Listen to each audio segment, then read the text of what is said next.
Welcome back to DevelopLex. Today you have just me, Weston, in the studio, and I am in the Awesome Inc. studio. Shout out Awesome Inc.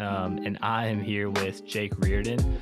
I was just explaining to Jake before we kind of started talking. We've given a lot of the light on developers that have made the city what it is. And so I think something that we really want to put an emphasis on, obviously we'll continue hitting people that have made Lexington the place that we all live and thrive. But we also want to highlight some people that are doing really cool projects in Lexington and kind of a next gen of developers, real estate investors, people that cultivate community in the city. So Jake has a few different projects in Lexington that we're going to touch on in particular, but I think the thing to think through when listening to an interview like this is hopefully in 20 to, however many years, like the people that we have on this season, will hopefully be at the forefront of some of the cool projects that they do. So anyway, I'll let Jake introduce himself, but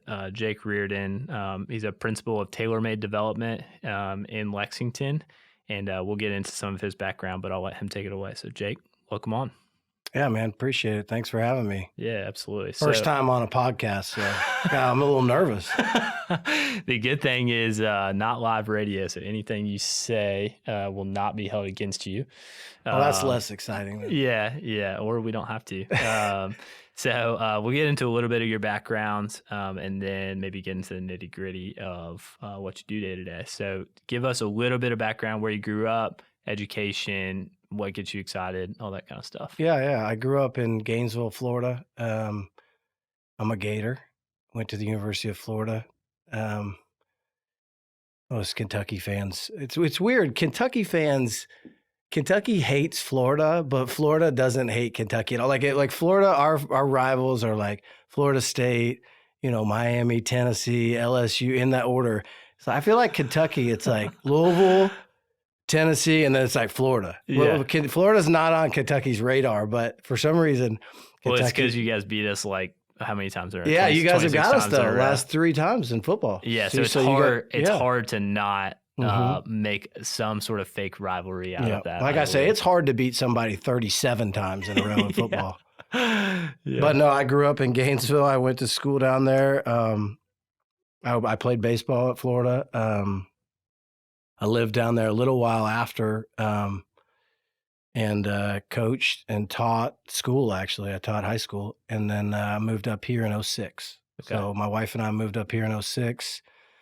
We got 5 kids. They've all born here. My first one was born here in June of 2007, and we've been here ever since. This is home now. Love Lexington. It's a great place to raise a family, and it's a cool city. Yeah. I hate the winter, but we go down to Florida and warm up a little bit and then come back. I would too. Today we just to date this interview, though it'll come out next week, was February 23rd. I do know that today it's supposed to be around 60. Tomorrow, I believe it's supposed to snow. And then Monday, I think we get up to like 68 next week. 68 or 9 next week. So you've obviously been in Lexington long enough to realize that it's like a fake winter and fake spring. Mm-hmm. My baseball team will be we'll be taking ground balls on the field in February, which is, we never do that. Crazy. Absolutely crazy. Okay, cool. So went to Florida from the area. What have been some stark contrasts? And then two, this is just getting into your background, but what have been some stark contrasts of growing up in somewhere like Florida and then moving to Lexington?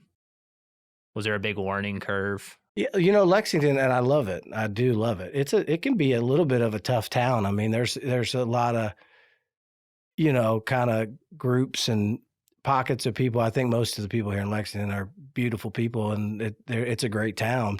Lexington is a little tough. I mean, there's, if you're an outsider and you didn't grow up here, and there's a little bit to that. But Gainesville is a super small town. I mean, when I was growing up there in the 80s, I mean, it was literally a handful of lights from where I lived out west to the University of Florida. Now It's grown a ton, just because University of Florida is so big, and the retail developments and stuff.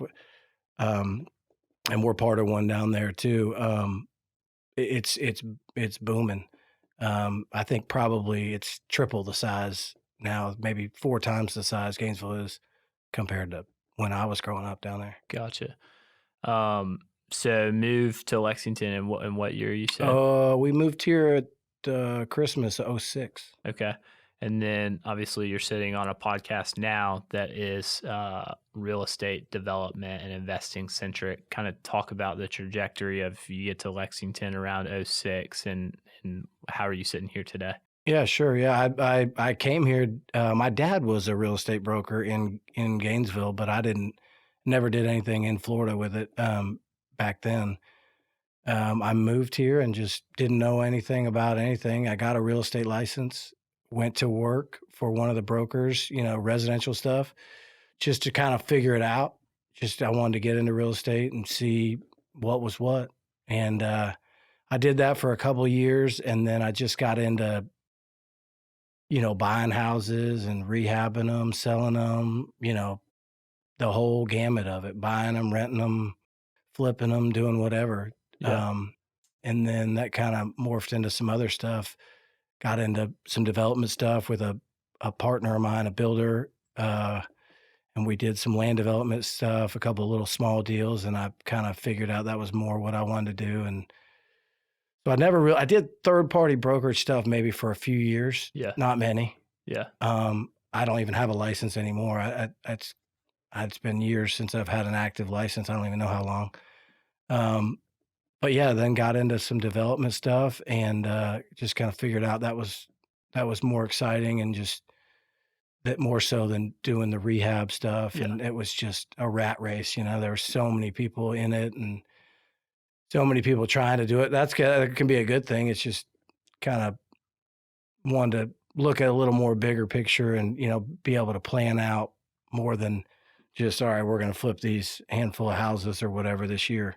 Mm-hmm. And so we just kind of got more and more mature, I guess, as a developer as the years went on. Yeah. So pretty organically Yep. shifted in, knew you wanted to be in real estate in some capacity, maybe had a little bit of background in real estate from watching your dad do it.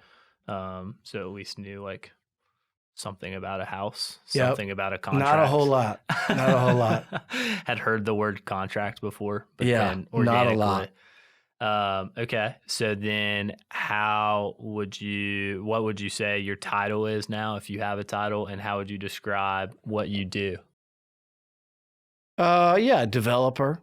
Still invest. I mean, there's people all the time that call me or come across deals or whatever. And, I'm probably a little more patient now than I was 15 years ago on something. You used to chase deals to make, 10 grand or something. And it's just, there's so much time and effort that goes into it that, it's just hard to do that for me anymore. But, investor, developer, more so than anything, raw land and taking it all the way through is kind of something that I sort of identified as something I enjoy doing. And I've figured out a way to, to do it the way I want to do it. Yeah.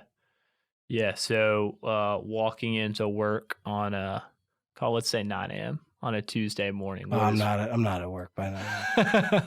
Let's say 11 a.m. Yeah. I take my kids to school and then I go to the gym and then I go to the office. So it's probably closer to 10. Gotcha. 10:30. All right. You walk in at 10 a.m. What does a day look like for you as a developer? We have a development down in Florida that is a large development. We have a partners down there and check in on that. We're getting to the finish line on that. There's usually something to do with that, and then we've got a couple other developments that there's always something to do. Yeah. I'm a one-man shop. I mean, I'm a bottom feeder. There's these big time developers here in town. I'm not that. I'm just a one-man shop. So, I mean, anything that happens within my business touches my hands. So I got to do everything, pay a bill, do the lease, everything. That's me. So, right now, I'm looking at trying to fill one little last spot in a building that we're building and trying to prospect a little and find somebody. And then I'm always looking for something to do. Yeah. So, I may screw around on the internet and PVA and try to look for some infill property that, maybe is underutilized and, that could be redeveloped into more than just one unit or whatever. Yeah.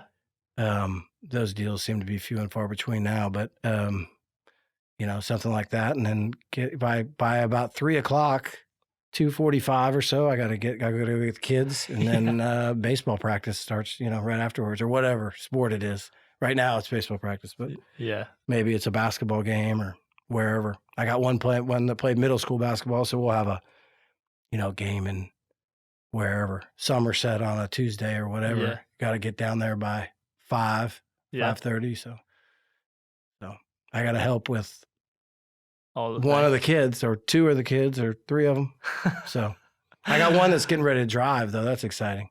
Yeah, she gets her driver's license. She's old enough to have it, but she didn't take the driving test, so she gets it March 11th. She probably knows the responsibility. I wouldn't take it either. Yeah, yeah. She's like, I got to take my brothers everywhere. I'm not doing that. Yeah, that's exactly right. This isn't for me. Yeah. Cool. That gives a good picture. So part of the reason that I wanted to have you on in particular was I knew a little bit about the one-man shop capacity, which is a lot different than some of the people that we've had on, to where really you kind of get hyper niche within your role within a business as a part of a development company, and you don't really have to touch the other things as much. Are there things that you feel like give you life and get you excited about the role that you're in now? And if there are, what do you feel like when you walk into the office? You're like, man, I can't wait to do this today. Yeah, I think there's things I definitely hate. Yeah. Because, I don't know why I do it all myself, but I do. The stuff that I really like is identifying, property. I mean, when you come across a deal or you find something and then, your buddies that are in real estate or whatever, and you get a deal and you tell them what you paid or whatever, and they're like, man, well, how'd you get that? Tell them how you got the property. That's kind of the fun part for me. Hunting. Yeah. And then, getting the bargain. You can't do anything in real estate if you don't buy it right. Right. Yeah. That's the thing.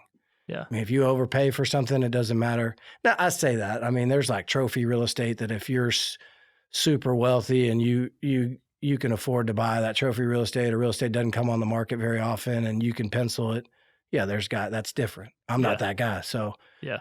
So the hunt and finding something, and then even if it's something small, it doesn't have to be, some 200-acre piece that turns into this big mixed-use deal. Yeah. It can be something small. We're doing something small right now that a buddy of mine who's a realtor, Tice McCullough, I'll give Tice a shout out. Tice found this piece of property and he's like, I'll do my best Tice's voice. Like, dude, you gotta buy this. And we end up getting it for a lot less than even he thought I would. Just right place, right time. And seller was in a spot, where they needed to sell. And it's going to turn out to be great. But, like I said, I think I told you before we came on air, and we're going to do 9 or 10 duplexes for student housing. And it's a good location down by Central Baptist. So it's going to go to planning and zoning next month, I think. So. Yeah. Two things to that. DevelopLex is sponsored by SVN Stone Commercial Real Estate, a full-service commercial real estate firm located in Lexington, Kentucky, affiliated with the SVN International Network, which is comprised of over 1,600 advisors and staff and 200-plus offices across the globe.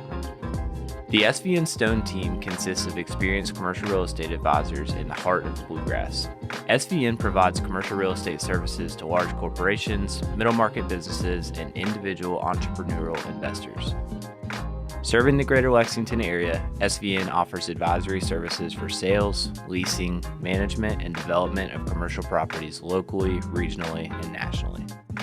With transaction volume of over $400 million, the advisors at SVN Stone Commercial Real Estate have vast experience and deep understanding of all aspects of commercial real estate. One, do you feel like any of that hunt or any of that can maybe be drawn back to competitiveness? Like, do you feel a sense of that going back to just being an athlete?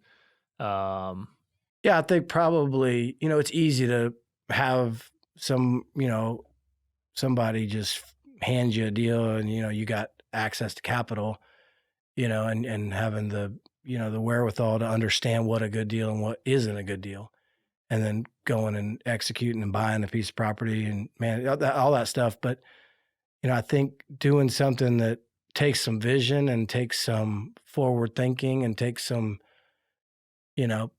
balls, sometimes that's what's fun in real estate. And probably it is. Yeah. It's probably being an athlete. I don't, accepting a challenge or saying my favorite thing is when you buy a piece of property and people are like, you're crazy. What are you doing? There's no way.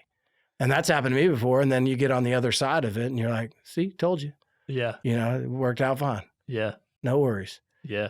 So that's probably those deals are, again, more fun than just the clean and easy ones. Yeah. For sure. And I will say my second point is I do believe you're downplaying a little bit about some of the scale that you're working on. So we'll get into your projects that you're working on now. I think the one that I'd want to draw attention to would be, I think you had a little bit of vision. It's taken a while for it to come to fruition, but it sounds like you're almost done with the deal. But talk a little bit about, if you would, the Harrodsburg Road project and the success that you've had with that project, and kind of maybe give a background on how that got done. That was, that's a deal that wasn't like, listed or anything. I live out there. I've got a farm out that way. And I used to live years ago out that way. And I always wanted to get the corner there at Harrodsburg, and Webb had obviously had that under contract for a million years. Yeah. That was a no-brainer to know that, that would be a huge success. And now it is. And it's exciting for me living out there to have all that stuff. Publix, I grew up in Florida, grew up on Publix. People in Kentucky don't know Publix. Yeah, pub subs. Pub subs. Yeah. I mean, the buffalo chicken pub sub, I could eat it every day. Yeah. Popcorn chicken, my daughter Coco could eat popcorn chicken. So we get Publix. That's awesome. But there was a guy who's a developer. People who listen to this who know developers will probably remember the name C.V. Ethington. C.V. developed a bunch of stuff in Nicholasville. He was known. There's a group out there in Jessamine County that basically, if you want to develop anything in Jessamine County, it goes through this is like four guys. They're like the Jessamine County Mafia.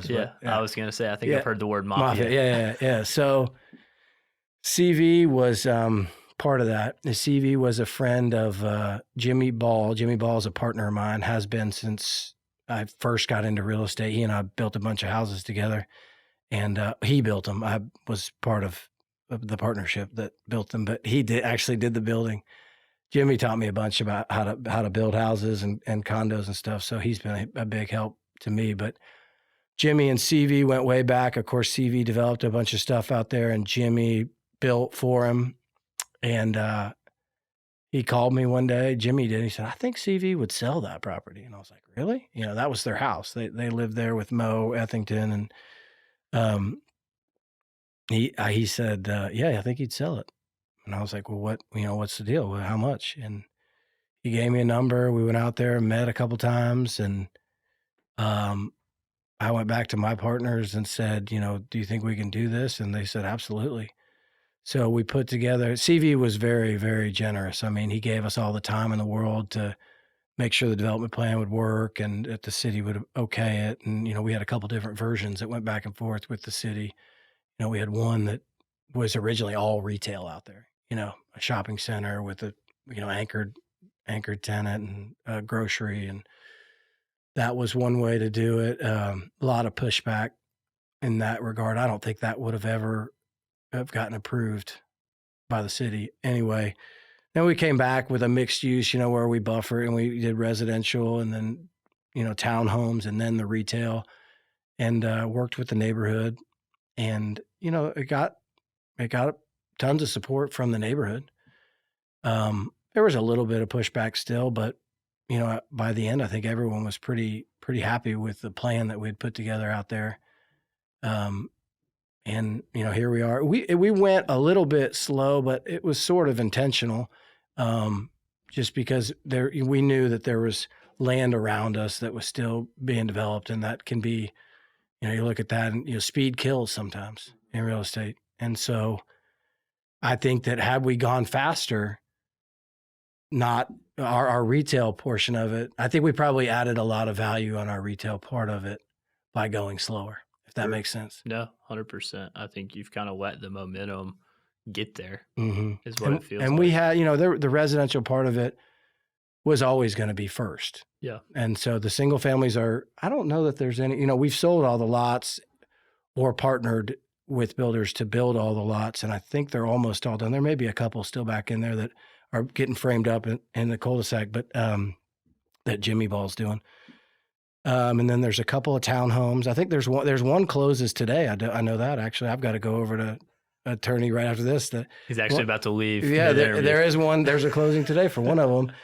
And then the townhomes have been a little slower than I thought, but they've got some momentum now. I think he's gotten another one under contract. There's a builder out there partnered with us on that part of on the townhome part of it, Grady Stewart, who's built a lot of really nice townhome developments around town.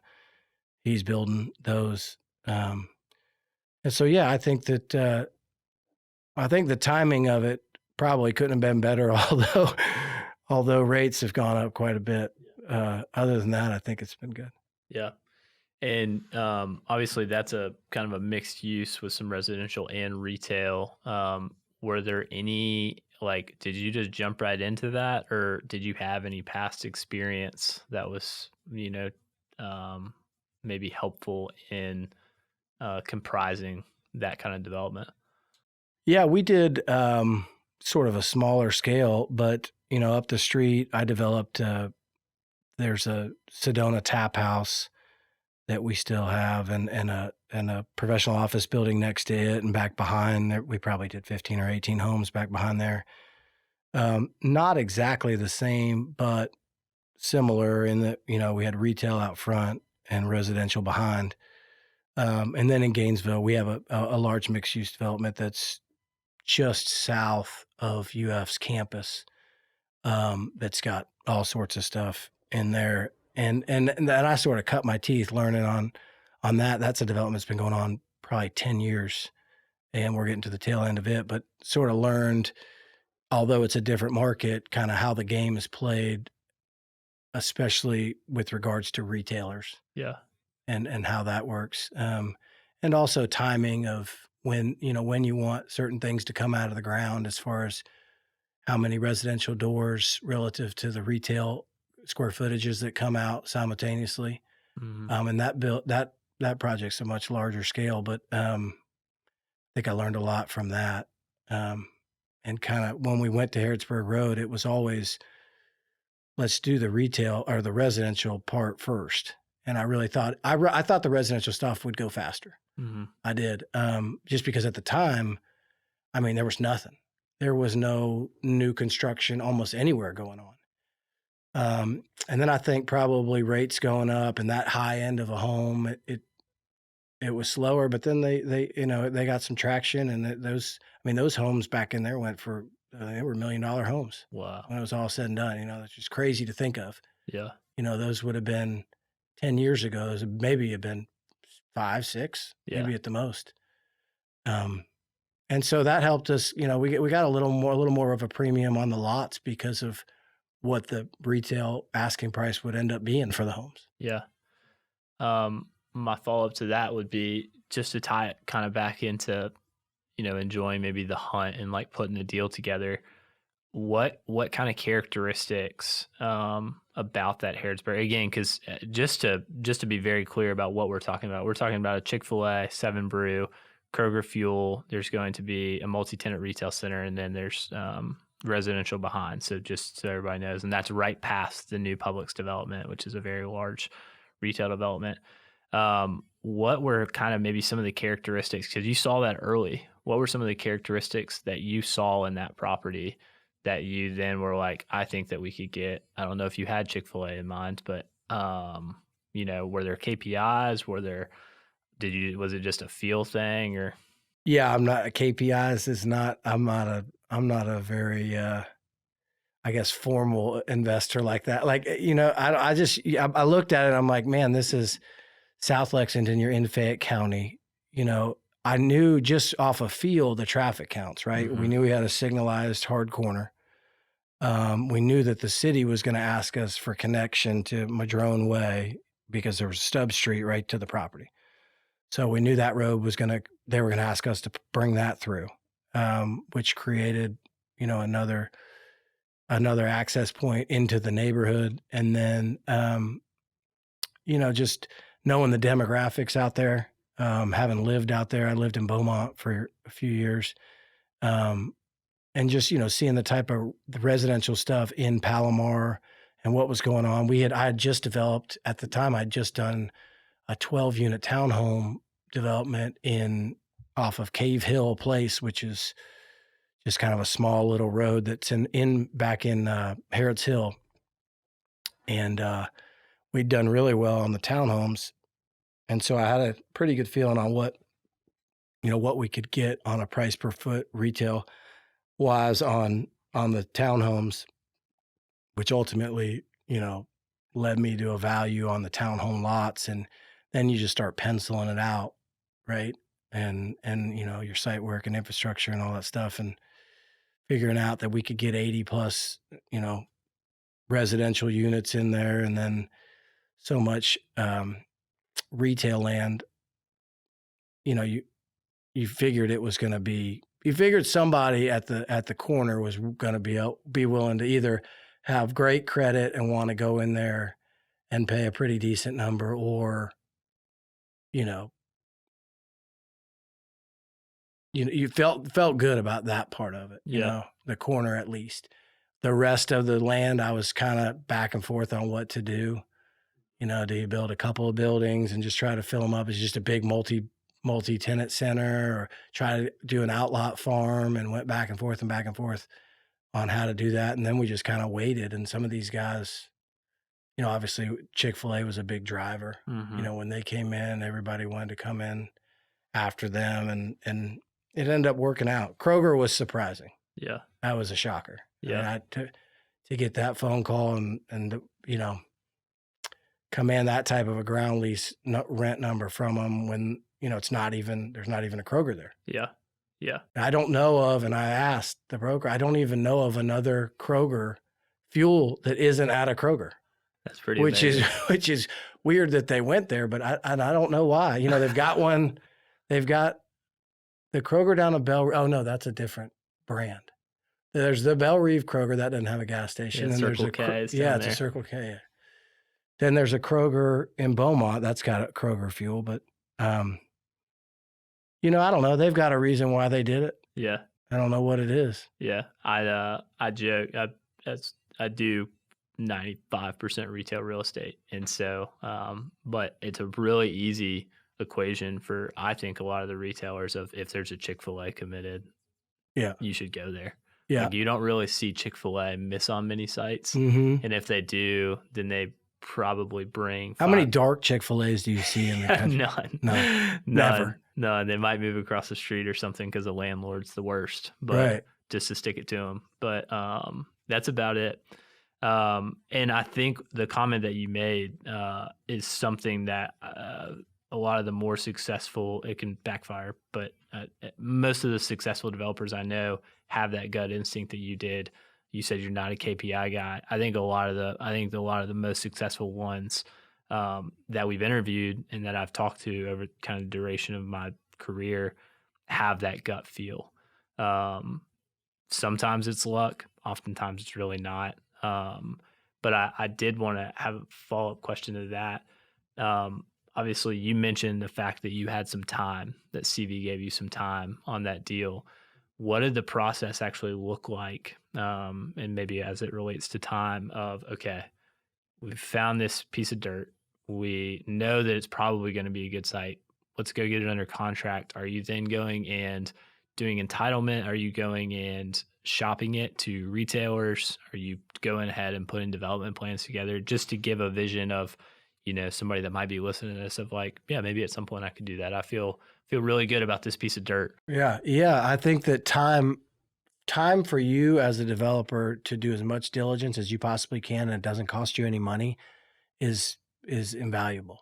I mean, if you can tie up a piece of property, and I say tie up, that always sounds bad, but I mean, if you can get a piece of property under contract and figure out what you can do with it, and really get a sense of true value on the back end of whatever you're going to be developing, and do it for free, that's huge.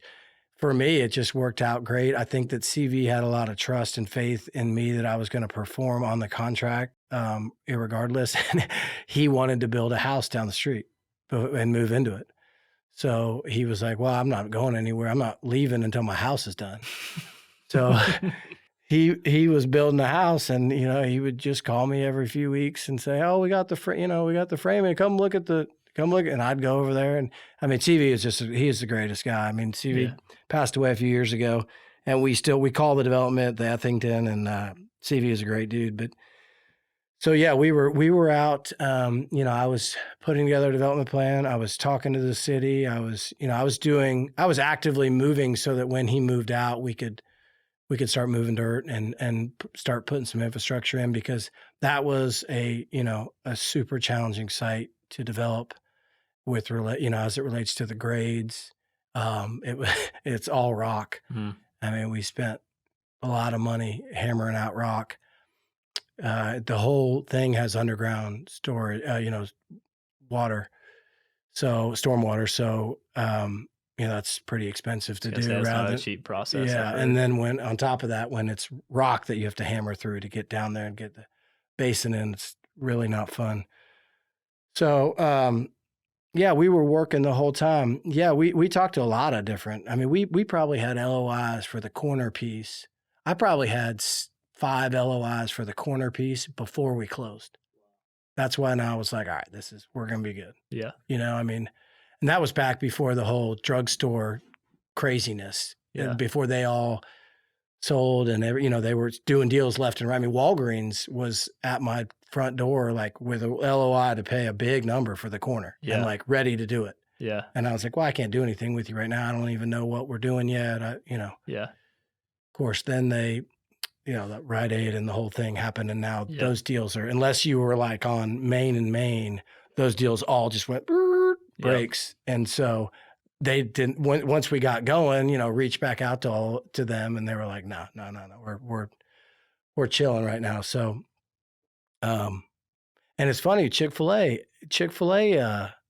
they told us that it wouldn't work. That wasn't a good site. What did they say a reason? They started with, it was too close to the Turfland Mall one.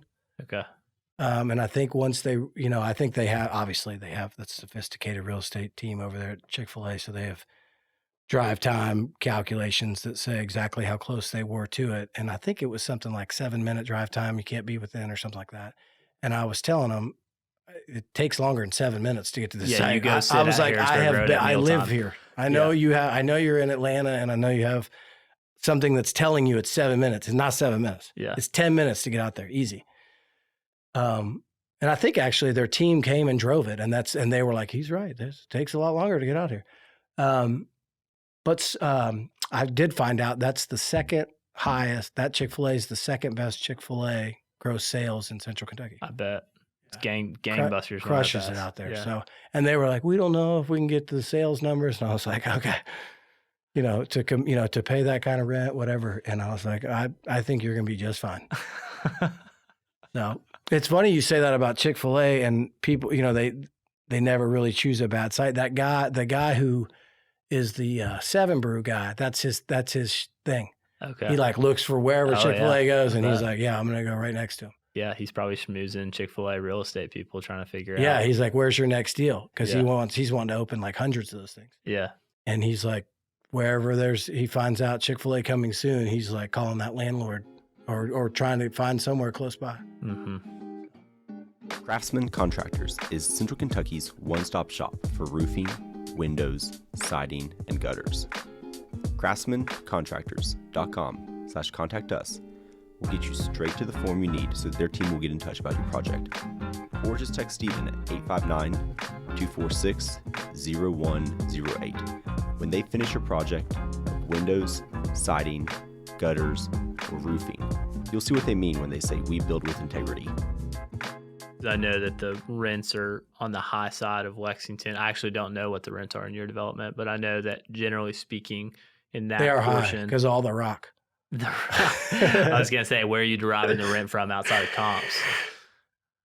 Construction costs. The best way to get a high rent is to just ask. Yeah. Yeah. If you just ask somebody and see what they say. I like it. No, I don't really know what down the street is asking, but that's one of the more affluent demographics in Fayette County. I think it is the most.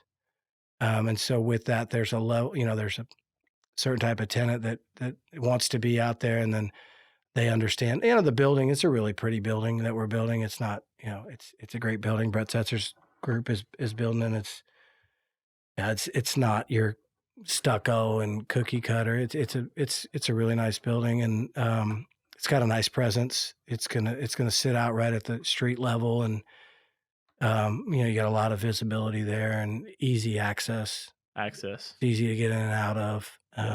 I noticed that about the development. I was a little bit concerned when it first was going out there about the development, and it's gone great. In terms of access. Yeah, that was obviously when we can go right or left at the signal, which helps, but where we've only got a right in, right out southbound. Yeah. And so that, when you start building that much retail and there's that many cars coming in every day, you worry about getting in and out. But, the access road behind Coco's Way is what it's called. That's named after one of my kids. Plug to Coco. Hopefully she gives it a listen. Yeah, maybe I'll just turn it on at the house and make her listen to it. That helps. And I think a lot more people, now that Madrone Way goes through, you wouldn't have thought that people would use that, but the folks that live out there know that Madrone then connects right to Palomar Boulevard, and then you can go through the neighbor. Like I go all the time to go to like Harry's in Palomar or something from my house, which I live out on Military Pike, just south of here. So I'll go into the shopping center, into Madrone, and then I'll just go through Palomar, and it comes out at Man o' War, right by where the Publix is going to be. And then you can just go across the street, across Man o' War into Palomar Center. Yeah. And so you got a lot of rooftops out there that use that center that are using those kind of, those roads back in through the neighborhood more so than you think. Yeah. And so it really worked. It works good. Yeah. That makes sense. Yeah, I don't think even with Chick-fil-A, and the city that was a big concern with the city, obviously, was Chick-fil-A brings a lot of traffic, right? Yeah. But they contain their traffic on their lot really well. And it's easy they shoot them back out either to the light if they're going to go southbound, or it'll shoot them the light if they're going to go northbound, or they come out and use the right back out to go south. Yeah.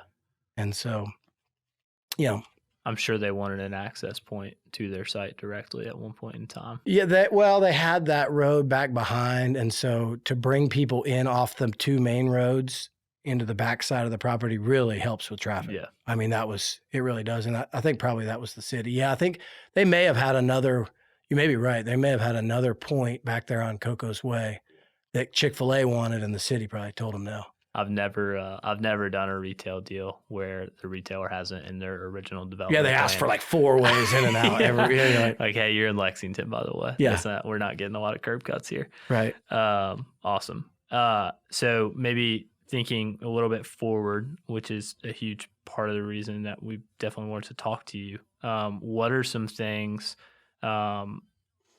maybe some lessons that you could take from that project and apply to others? And what are some things that get you excited about development moving forward? That can be asset type, that can be project type, that can be the city, anything you want. A lesson I would learn from that, I would say that no matter how much you think it costs, it always costs more. It always costs a little more. And then what was the other question? Sorry. And how can you apply that / what do you get excited about development wise in the city moving forward I think for you? For me, I think there's some opportunities downtown Lexington. I think that it's still an area that's kind of, we have a good downtown. We really do. We have a great, I go to other cities. Like I hope there's like not people from Louisville listening to this. There probably are. But like my daughter runs indoor track at this Louisville track thing, which is really cool that they built in Louisville. And then I go to downtown Louisville and I'm like, man, it's a little bit depressing down here. I would like to see somebody in Louisville, maybe me, I don't know. But, we have a great downtown, but I think there's still opportunities downtown. I whiffed on one that I really wish I would have gotten. And I don't know who the guy is that's doing it, but it's funny. He's doing exactly what I wanted to do with the building, or he's proposing it. I don't know where he's at on the stage of it. Right across from Jeff Ruby's. It was a professional office building. Mm-hmm. The Vine. Yeah. And it's going to be residential with like a rooftop pool. Yep. It's funny. I swear to you, I told a buddy of mine like 2 or 3 or 4 years ago, because that building's been for sale for a long time. Mm-hmm. Yeah. I was like, this would be a home run to do this. And I was like, do a rooftop pool that's like, you got to be a member and this whole thing. And he was like, yeah, that sounds awesome. But he says that to everything. But I think we did actually make an offer. I know I made an offer on the building a couple of times. And then anyway, it's under contract. I don't know if it's closed yet, but I saw a press release somewhere where somebody's doing exactly that. That's going to be awesome. It will be. That'll be killer. And they'll do great. So downtown in general. I think there's opportunities down. I've got a small building downtown. I love it down here. I love working downtown. I just haven't found the right one. I've knocked on a lot of doors. I just haven't, back to the hunt and being able to buy something right. There's just not been the right opportunity for me anyway. Yeah. And then as it relates to Lexington, what do you feel like you get excited about with the city? It's tough, man. I mean, this town's kind of, you're going to have to really get creative as a developer, especially a small developer like me. Yeah, I'm a bottom feeder, and you got to get creative because there's just not a lot of opportunities if you're not creative and kind of think outside the box. I mean, I think that there's still probably some little infill projects here and there. You just got to find them.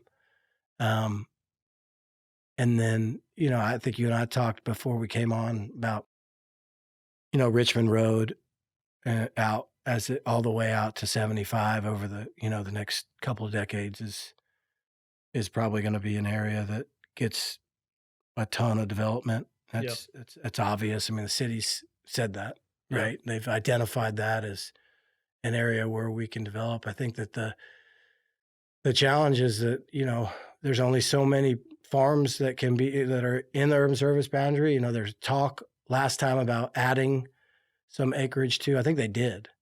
I think they added a little bit to the, the expansion area, the urban service boundary. But I just don't know the next generation or, like going forward, I'd like to keep doing stuff for a while, and I just don't know where that is. And I think that, the bigger deals are probably, for the bigger guys to do, and the small fish like me, I just, you gotta grind and find stuff, be creative and try to find a way to do something cool. Yeah. I think downtown there's some opportunities, hopefully, because I think there's still some real estate downtown that's just underutilized, and it's been in the hands of the same people for a long, long time. I think eventually maybe turnover, and we'll see. Yeah, I love it. Well, we'll kind of conclude on that. But Jake, seriously, super appreciate you coming on. Yeah, man, it was fun. Thanks for having me. It's my first podcast. I love it. That's an honor. But I think it's really important to point out again that through organic kind of growth is where you got to where you're at today, and hopefully an interview like this gives people a vision of what they could do at some point in life. So thank you again.